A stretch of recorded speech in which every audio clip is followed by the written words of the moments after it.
변호사 시험에서는 특정 쟁점을 주면서 질문을 하는 경우들이 굉장히 많죠. 그렇지만 우리 형법은 전혀 그렇지 않죠. 우리 형법은 특정한 쟁점을 주면서 질문을 하지 않아요. 그냥 통으로 물어보는 거죠. 갑을 병의 죄책은 이렇게. 그러면 갑의 죄책에서 일일이 다 쟁점들을 뽑아내야 되죠. 우리 형법에 무수한 쟁점들이 있는데 그 쟁점들을 머릿속에 들어있는 그 쟁점들을 뽑아낼 수 있어야 돼요. 그런데 평소에 쟁점 위주로만 공부를 하고 요건을 소홀히 하게 되면은 그걸 뽑아낼 수가 없어요. 뒤죽박죽 섞여 있으니까. 그러다 보면 시험장에서 쟁점이 5개인데 그 중에 읽으면 한눈에 탁탁 눈에 띄는 그런 것들만 뽑아낼 수 있어요. 그러다 보면 쟁점 한 2개 뽑고 마는 거죠.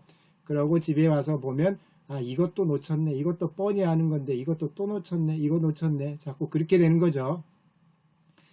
무수한 쟁점들을 공부할 텐데 요건을 무시하면 절대로 안 된다 그런 얘기. 무수한 쟁점들을 분류하는 기준이에요, 우리 요건이라는 게. 그래서 구성요건, 위법, 책임, 또 구성요건은 객관적 구성요건, 주관적 구성요건, 또 위법성 조각사유와 관련해서는 정당행위부터 승낙이한행위까지 쭉 분류를 할 수 있어야 되고, 책임은 책임능력, 위법성인식, 적법행위 기대가능성 딱 분류를 해서 필요한 지점에다가 쟁점을 집어 넣어 놓을 수 있어야 되는 거죠. 그렇게 요건을 위주로 공부를 하시면 쟁점에 대해서도 정확한 이해가 이루어질 수 있어요. 요건을 무시하고 쟁점만 공부하면 그건 아는 것 같지만 정작 핵심적인 내용은 정확한 이해가 부족하게 돼요. 항상 요건과 결합을 시켜서 이해를 하셔야 됩니다. 그래야지만 정확한 이해가 되고 또 여러 가지 쟁점들이 분류가 돼요. 머릿속에서 정확하게. 그러면 꺼내 쓰기도 쉬운 거죠. 이거저거 그런 분류가 안 돼 있으면 머릿속에서 찾다 보면 시간 나가는 거죠. 집에 가서야 생각나고. 그 다음에 또 설문을 볼 때도 항상 이 요건에 비추어서 설문을 딱딱 분석해 들어가다 보면 이거 구성요건 단계 쟁점이 되는 문제네. 이거 위법성 조각사유의 쟁점이 되는 문제네. 책임에서 문제가 되는 쟁점이네. 딱딱 쉽게 뽑아낼 수 있는 거죠. 구성요건 단계 쟁점이 될 만한 게 없나 이렇게 설문을 보시고, 또 위법성 조각사유와 관련 쟁점이 될 만한 거 없나 이렇게 설문을 그렇게 받으려가면 쟁점을 놓치지 않게 되는 거죠. 당연히 답안 작성도 체계적으로 이루어질 수 있는 것이고, 그런 요건이 정확히 머릿속에 안 담겨 있고 그 요건에 비추어서 쟁점이 정리가 되어 있지 않으면 쟁점 위주로 답안 쓰면 쟁점이 한두 개도 아니죠. 그러면 쟁점이 산만해지는 거죠. 뒤죽박죽 되는 것이고, 앞에다 써야 될 쟁점을 뒤에다 쓰고 뒤에다 써야 될 쟁점을 앞에다 쓰고 또 가다가 쭉쭉 긋고 다시 쓰고 계속 이렇게 되는 거죠. 일단 머릿속이 산만해져요. 답안도 산만해지고. 그래서 항상 우리는 요건 위주로 공부한다 이렇게 생각하시면 돼요. 요건 위주로 공부하면서 쟁점도 그 요건에 비추어서 쟁점을 이해할 수 있어야 되고요. 그러면 구체적인 우리 법전형 모의고사 문제 중에 하나를 예를 들어서 이게 요건 위주로 공부하지 않고 특정한 견해 대립 위주의, 특정한 쟁점 위주의 그런 사고방식으로 흘러갔을 때 답안에 어떤 문제점이 노출될 수 있는지 한번 보도록 하겠습니다. 그래서 법전형 모의고사 2013년 1차 사례형 모의고사 중 일부 발췌했어요. 그런데 이제 변형한 건 거의 없어요. 그 내용, 그 취지 그대로 다 유지되고 있는 것이고요. 그래서 한번 설문을 보시면 A녀가 술이 덜 깬 상태에서 택시비를 지불하고 차에서 내렸어요. 술이 덜 깬 상태다 보니까 횡설수설 지금 택시비도 정확히 지불을 하지 못한 거죠. 그래서 택시비가 부족하게 지급된 것을 한 택시기사 이 택시기사 을은 차에서 내려 A녀를 따라가면서 불렀어요. 그러나 대답이 없자 A녀의 팔을 잡았어요. 택시비 지불하지 않고 간다고 다짜고짜 가서 따지고 멱살 잡고 이런 거 전혀 없죠. 불렀고 대답도 없어요. 그래서 어디만 잡았어요? 팔만 잡았다 그런 얘기죠. 벌써 이런 거 적법한 행위겠네 쯤 한 번쯤 이렇게 감을 잡아볼 수 있겠죠. 그걸 어디다가 배치할지까지 생각하셔야죠. 그건 이제 좀 더 봐야 되겠다 이렇게 생각하시고, A녀의 팔을 잡았다. 그러자 갑은 A녀가 성폭행을 당하고 있다고 오인하고, 요 갑은 지금 이제 여태껏 의뢰 행위 받고, 갑은 A녀가 성폭행을 당하고 있다고 오인하고 을을 주먹으로 때렸다. 갑의 죄책은. 그러면 우리 여기서 설문에서 항상 제일 먼저 하실 일이 있어요. 구성요건 해당 행위를 빨리 뽑아낼 수 있어야 돼요. 그럼 갑의 죄책 물어봤으니까 갑의 구성요건 해당 행위를 뽑아내야 되겠죠. 요거. 그래서 일단 구성요건 위법 책임 이렇게 일단 머릿속에서 담고 있으면서 요 주먹으로 때린 거 이거 구성요건 해당 행위네. 이거 폭행죄에서 검토할 내용이구나. 이렇게 생각하시면 되겠죠. 그래서 요 부분 구성요건 하나 뽑아냈고, 그 다음에 또 갑은 A녀가 성폭행을 당하고 있다고 오인하고 지금 주먹으로 때린 거죠. 그러면 A녀가 성폭행을 당하고 있다고 오인했다는 얘기는 성폭행 안 당했다는 얘기죠. 그런데 자기는 지금 성폭행을 당하고 있다고 생각하고, 다시 말씀드리면 A녀에 대한 부당한 침해, 그러니까 자기 정당방위는 자기 또는 타인의 법인은 현재의 부당한 침해가 있어야 되죠. 그런데 A녀는 지금 부당한 침해를 안 당하고 있는 거죠. 근데 당하고 있다고 오인하고 지금 방위의사로 때린 거죠. 그러면 어쨌든 이게 지금 위전착이라는 거 금방 파악해낼 수 있겠죠. 위전착은 그러면 책임단계 성립할 얘기죠. 우리 위전착에서 법효과 제한적 책임서를 따라갈 거죠. 그 입장 취해야죠. 법효과 제한적 책임서에 따르면 심정반갑치로서의 고의, 즉 책임고의가 탈락되는 거죠. 따라서 고의범으로서의 책임을 물을 수 없게 돼요. 그래서 어쨌든 위전착은 책임단계에서 다룰 내용이. 그러면 구성요건 뽑아냈고 책임 뽑아냈죠. 그러면 이제 남은 게 뭐가 있어요? 아까 택시기사 의뢰행위. 택시기사 의뢰행위는 이미 결론이 나와 있어요. 위전착에서 이미. 위전착은 위법성이 조각되기 위한 객관적 정당화 상황이 없음에도 불구하고, 다시 말씀드리면 요 단계와 관련되어 있는 얘기예요. 위법성이 조각되기 위한 객관적 정당화 상황이 없음에도 불구하고 주관적 정당화 요소를 가지고 행위하는 경우를 말하는 거죠. 이게 지금 없죠. 따라서 위전착이 나오면 항상 위법성 조각 사유도 같이 세트로 문제가 된다 이렇게 생각하시면 되죠. 그러면 택시기사 의뢰행위는 지금 어디다가 배치하면 되겠어요? A인에 대한 부당한 침해가 있는 것이 아니죠. 부당한 침해가 있었다라면은 갑이 지금 정당방위 의사로 행위를 했으니까 이게 지금 위법성이 조각될 수 있을 텐데 택시기사 의뢰행위는 부당한 침해가 아니겠구나.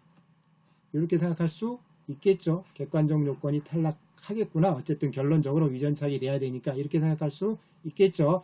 의뢰행위를 구체적으로 세부적으로 분석해 보지 않더라도 택시기사 의뢰행위를 그건 이 지점에서 배치할 내용이구나. 그래서 결론이 나왔죠. 이렇게. 그러면 뼈대가 다 잡혔어요. 이제 내용만 채워 들어가면 되죠. 그러면 그동안 배웠던 지식들 정확히 구성요건 위법 책임별로 분류가 돼 있으면 꺼내 쓰면 되는 거죠. 쉽게. 그래서 이러면 이제 이미 책에 다 나왔어요. 그런데 이제 실제 요 답안을 한번 보시면 특정 쟁점 위주로 답안을 자꾸 작성한 것이 그쪽으로 사고방식이 흘러서, 그러니까 자꾸 요건 위주로 생각을 하지 않고 많은 수험생분들이 지금 이런 방식으로 답안을 작성하는 걸로 알고 있는데, 요거 한번 보시면 1번 택시기사 을을 성폭행범으로 오인하여 폭행한 행위에 대한 갑의 죄책. 일단 행위별로 끄는 건 좋아요. 근데 폭행한 행위 일단 무슨 문제가 있어요? 을을 주먹으로 때렸다라고 이렇게 쓰고 있어요. 폭행이란 개념은 우리 구성요건에 해당되는 법적인 개념들이에요. 다시 말씀드리면 주먹으로 때린 행위를 폭행이라는 법적인 개념으로 마음대로 치환해버리고 있죠. 무슨 작업이 생략되고 있어요? 요 행위를 폭행으로 포섭하는 작업이 이미 지금 생략돼 버리고 있어요. 이러면 안 되는 것이에요. 법적인 개념 함부로 쓰면 안 되는 거죠. 사실적으로 주어져 있는 이 행위를 법적인 개념으로 사용하려면 반드시 포섭을 해줄 수 있어야 됩니다. 그런 게 굉장히 사실은 중요해요. 견해대립보다 사실은 훨씬 더 중요한 부분들인데, 이 포섭작용들이 법적인 전문 용어들이죠. 그냥 우리 설문에 주어지는 행위들은 법적인 전문 용어들이 아니에요. 그냥 일상적으로 쓰는 용어들이에요. 그걸 전문적인 이 법적인 용어로 포섭해낼 수 있어야 됩니다. 그건 굉장히 중요한 부분이에요. 사실. 그런데 자꾸 쟁점 위주로 공부하시다 보면 그 부분들을 자꾸 너무 소홀히 해요. 그래서 이건 지금 폭행의 개념 정의를 할 수 있어야 되는 것이 결론적으로 폭행의 개념 정의를 하시면서 거기에 집어넣을 수, 거기에 포섭을 시켜내는 일이 필요한 것이에요. 그거 완전히 빠뜨려 버리고 임의로 법적인 개념으로 지금 치환을 시켜버리고 있는 거죠. 일단 이런 문제가 하나 있고, 이런 사고가 자꾸 발생하는 것도 자꾸 견해대립 위주로 공부하시니까 그래요. 특정한 쟁점 위주로 공부하고 개념에 대한 정확한 이해를 바탕으로 하지 않고, 그 다음에 이제 또 택시기사를 성폭행범으로 오인한 건 이거 위전착이라는 거 쉽게 아실 텐데, 위전착은 책임 단계에서 언급할 내용이에요. 그 다음에 폭행한 행위는 구성요건 단계에서 언급할 얘기고, 이게 지금 같이 한꺼번에 기재돼 버리고 있죠. 사고의 혼란을 초래할 수 있는 것이, 이미 사고 자체가 지금 혼란스러운 상태에 답안 자체가 지금 혼란스러워지는 것이, 이러면 지금 책임과 구성요건이 막 뒤섞여 있는 것이고, 그 다음에 양가를 1번 보시면 위법성 조각 사유의 전제사실에 관한 착오의 해결로 들어가고 있어요. 해결. 그래서 견해대립 사안 이렇게 들어가고 있어요. 또 뭘 빠뜨리고 있어요? 또 위전착이라는 법적인 개념들이죠. 이 개념에 대한 포섭이 지금 없어요. 설문이 지금 이래 해서 위법성 조각 사유의 전제사실 착오에 해당한다, 이렇게 확정을 지어 놔야 되겠죠. 그것도 확정 안 지어 놓고 견해대립으로 바로 들어가면 안 되는 거죠. 당연히 견해대립으로 들어가기 전에 그 전제로 어떤 것 때문에 견해가 대립되는지 그 전제를 분명히 해 주셔야죠. 그러기 위해서는 여기서는 지금 설문이 위전착이라는 것에 대한 명확한 포섭이 필요한 것이에요. 그래서 위전착에 대한 정확한 개념 정의를 해 주시고, 사안이 여기에 해당한다 라고 정확히 결론을 내줄 수 있어야 되는데, 그것도 지금 생략이 돼버리고 있는 거죠.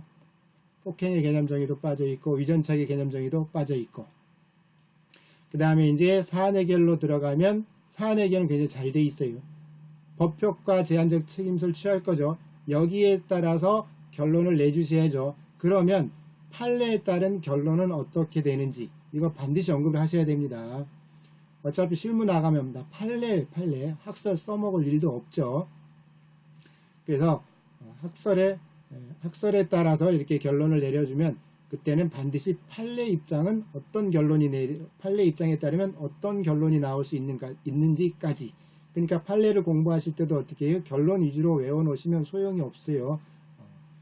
사안에 비추어서 그 판례하고 다른 사실관계지만, 물론 취지는 동일하지만 똑같은 법리가 적용되는 것이지만, 판례의 결론만 암기하고 있다 보면 다른 상황에 적용시켜낼 수 있는 능력이 떨어져 버리죠. 따라서 판례를 공부하실 때도요, 정확하게 이해를 해 놓으셔야 됩니다. 어쨌든 학설에 따라서 결론을 내리면 판례에 따른 결론은 어떻게 되는지도 반드시 언급을 해 주셔야 돼요. 그래서 사안 정리는 잘 돼 있는데 지금 이런 문제점이 있어요. 또 결정적인 문제점이 하나 더 있어요. 그리고 어디를 보더라도 조문이 없어요. 조문. 우리 죄책으로 물어봤는데 조문이 빠질 수는 없는 것이에요. 죄형 법정주의 원칙이 지배하고 있는데, 그런데 지금 자꾸 견해대립 위주로 가다 보면 당연히 조문을 빠뜨리는 게 자연스럽죠. 자꾸 사고가 그쪽으로 가면 조문을 자연스럽게 빠뜨리게 돼요. 자꾸 소홀히 하게 되고, 사실은 조문 속에 많은 내용이 들어있는데 그거 다 놓치게 되고요. 그런 문제점들이 생기게 됩니다. 반드시 그래서 요건 위주로 공부를 하십시오. 쟁점도 그 요건과 관련을 지어서 공부를 하시고요.